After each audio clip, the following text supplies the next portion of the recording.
ગીર સોમનાથ જિલ્લા disaster management room તરફથી પ્રાપ્ત અહેવાલ મુજબ ગીર સોમનાથ જિલ્લાના 6 તાલુકામાં અત્યાર સુધીનો સરેરાશ 4 ઇંચ જેટલો વરસાદ નોંધાયો છે,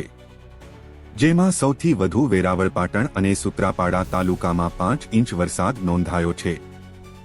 સામાન્ય રીતે 15 જૂનથી ગુજરાતમાં ચોમાસાની શરૂઆત થતી હોય છે, ત્યારે આ વર્ષે પણ ગુજરાત અને ગીર સોમનાથ જિલ્લામાં છેલ્લા 2 દિવસથી વરસાદ પડી રહ્યો છે। ચોમાસાની શરૂઆતમાં સિઝનનો વાવણી લાયક વરસાદ પડતા ધરતીપુત્રોમાં ખુશી જોવા મળી રહી છે।